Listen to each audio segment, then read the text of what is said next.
El presidente Daniel Noboa emitió un segundo veto total a una ley tramitada por la Asamblea Nacional, en medio de una reciente tensión entre el gobierno y el legislativo. El primer mandatario vetó totalmente a la ley orgánica para asegurar la asignación directa y oportuna de recursos a los gobiernos autónomos descentralizados. En un comunicado difundido la noche de este miércoles, la presidencia asegura que este proyecto de ley perjudicaba la estabilidad fiscal del país. Al ser un veto total, la Asamblea Nacional podrá volver a considerar este proyecto legislativo únicamente un año después de la objeción. Transcurrido este plazo, la Asamblea Nacional podrá ratificarlo en un solo debate, con el voto favorable de las 2/3 partes de sus miembros. La relación entre el gobierno de Daniel Noboa y la Asamblea Nacional se tensa más, debido al que mandatario Daniel Noboa vetó totalmente las reformas para la asignación de recursos a municipios y prefecturas, lo que ya genera reacciones en el legislativo. Tras el veto, la bancada del Partido Social Cristiano, PSC, expresó su rechazo en un comunicado este jueves 6 de junio de 2024 y cuestionó en duros términos al gobierno. El gobierno es un simple recaudador del dinero que por constitución y ley les corresponde a las parroquias, cantones y provincias, reclama la bancada social cristiana. En consecuencia, añade el comunicado, el gobierno no puede apoderarse de plata ajena, aduciendo que está quebrado y que, por tanto, ahora quiere trasladar la quiebra a las parroquias, cantones y provincias. En este mismo contexto, el viceministro de Gobierno, Esteban Torres, ofreció una nueva rueda de prensa este jueves 6 de junio, advirtiendo que las últimas acciones de la Asamblea Nacional estarían movilizadas por el revanchismo político. Torres calificó como lamentable la alianza de 3 partidos en la Asamblea Nacional en contra del gobierno nacional. Lamentablemente, le han declarado la guerra, no solo al gobierno, sino a los ciudadanos del país. El viceministro indicó que el accionar mostrado por algunos voceros en el Parlamento el miércoles 5 de junio, más allá de las reacciones infantiles de ciertos señores, quedaron en evidencia muchas de sus intenciones. Además, lo más grave, según el viceministro, fue la aprobación de una enmienda constitucional para quitarle toda la capacidad de veto parcial al Ejecutivo. Algo aberrante y algo que había sido rechazado en asambleas anteriores, acotó Esteban Torres. Por otro lado, un juez del Tribunal Contencioso Electoral determinó que hubo violencia política de género con tintes racistas en contra de la fiscal Diana Salazar. Priscila Schettini, esposa del ex defensor del pueblo, Freddy Carrión, y Angélica Porras, de Acción Jurídica Popular, fueron sancionadas en primera instancia. La sentencia fue emitida por el juez electoral Fernando Muñoz. En ella se detalla que hubo un ataque sistemático en contra de Salazar, en la cita de los hashtags usados en redes sociales como Lady Impericia, plagio y 10/20. También dice que, aunque Schettini y Porras no podían controlar los comentarios originados a partir de sus publicaciones, al colocar un hashtag como Lady Impericia, plagio y 10/20 y acompañarlo de imágenes tendientes a desprestigiar a la fiscal, generaron consciente e intencionalmente el contexto propicio para que personas den rienda suelta a prejuicios, trastornos y complejos. Si la sentencia es ejecutoriada, Schettini tendrá que pagar $22.500 en un plazo de 6 meses, y para Porras, la multa será de $13.500, además de la suspensión de sus derechos políticos por 2 años.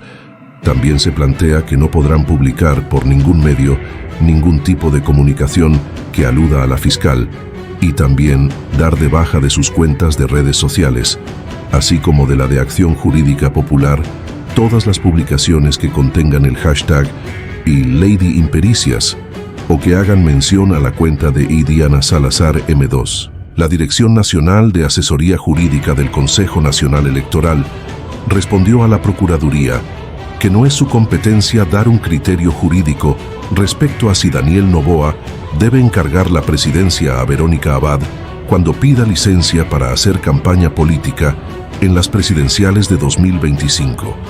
En un documento se indica que las competencias del CNE están enfocados en organizar, garantizar la transparencia y legalidad dentro de los procesos electorales.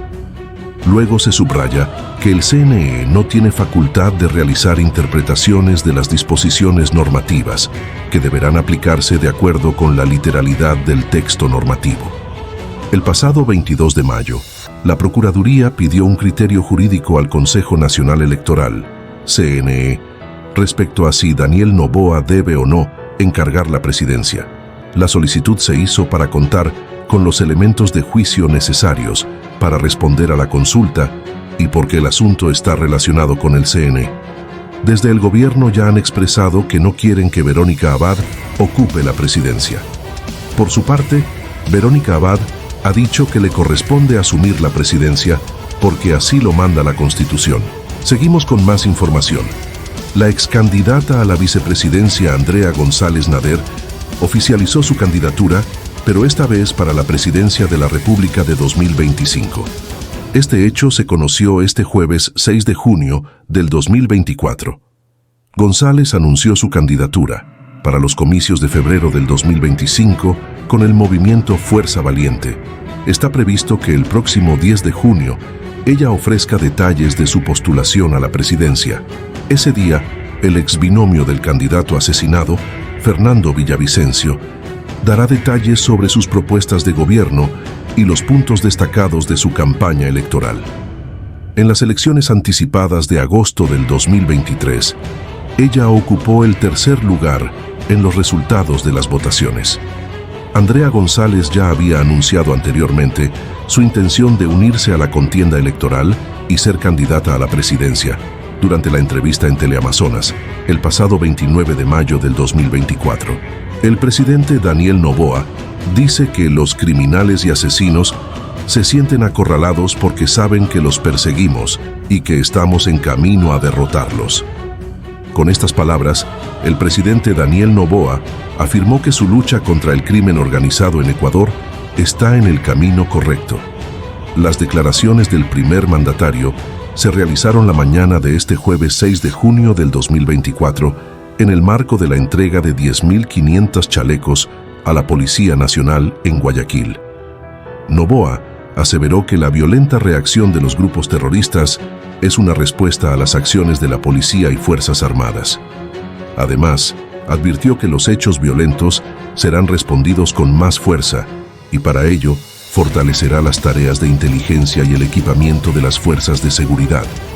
De igual manera, el presidente ratificó su respaldo a los uniformados y destacó el profesionalismo con el que han respondido a las amenazas y para desmantelar a las estructuras criminales. Este 6 de junio de 2024, el Departamento del Tesoro de Estados Unidos informó sobre la sanción que interpuso contra la banda narcocriminal Los Lobos. La sanción también alcanza al líder de esta organización, Wilmer Giovanni Chavarría Barre, alias Pipo, que consta como muerto en Ecuador, pero que según inteligencia policial estaría vivo y lidera a Los Lobos desde Europa. Los Lobos han ganado territorio a tal nivel que ya son la banda más grande del país, superando a los choneros cuyo cabecilla, Adolfo Macías alias Fito, está prófugo y en Manabí se ha levantado una ola de violencia por una especie de purga que Los Lobos, junto al cartel Jalisco Nueva Generación, tiene contra los choneros. La ficción se queda corta frente a lo que sucede con las estructuras criminales del Ecuador. Los chats del caso Purga confirmaron los rumores. Wilmer Chavarría, alias Pipo, líder de Los Lobos, no estaría muerto. En otro ámbito, en Píllaro un hombre golpea a su esposa por ponerse un implante anticonceptivo. El sujeto se enteró que su esposa se puso el implante y empezó a golpearla. El hecho ocurrió en Píllaro. A Diana, nombre protegido, jamás se le ocurrió que buscar un método anticonceptivo exacerbaría la ira de su esposo y la golpearía sin piedad alguna. Eran las 17:00 del miércoles 5 de junio, en Emilio María Terán de Píllaro, cuando se alertó al EQ 911 de una violencia intrafamiliar. El comunicado llegó hasta la policía, que se trasladó hasta el lugar de los hechos. En la vivienda, encontraron a la víctima sentada junto a su esposo, llena de miedo y llorando. Al sentirse protegida por los uniformados, Diana les contó que el sujeto, de 29 años, habría llegado borracho hasta su casa y empezó a insultarla. El hombre empezó a darle cachetadas y le pedía que le explique por qué se había puesto el implante. Diana sintió como los golpes se hacían cada vez más fuertes y su esposo de un momento la tiró al piso y la siguió agrediendo. Luego del desgarrador relato de la víctima, los policías aprehendieron al victimario, quien fue trasladado hasta el Centro de Detención Provisional de Ambato, en donde quedó bajo custodia de las autoridades competentes a la espera de su audiencia de ley. En Baños, una explosión deja 3 heridos. Eran cerca de las 19:15 cuando se reportó al EQ 911 que en la zona se produjo la explosión en una vivienda. Desde la entidad se coordinó la asistencia del Cuerpo de Bomberos, Ministerio de Salud Pública y Policía Nacional. A su llegada, personal de prehospitalaria encontró a 3 heridos de 56, 76 y 77 años que presentaban policontusiones y quemaduras. Para precautelar su integridad y que reciban atención médica, luego de recibir los primeros auxilios, fueron trasladadas hasta el Hospital de Baños, en donde quedaron ingresadas con pronóstico estable. Mientras tanto, los bomberos controlaban la emergencia y dieron a conocer que se trataba de la explosión de un tanque de gas, lo que causó que el edificio de 3 pisos presente varios daños materiales. Esto fue el resumen de noticias. Gracias por suscribirte y no olvides darle clic en la campanita para mantenerte actualizado.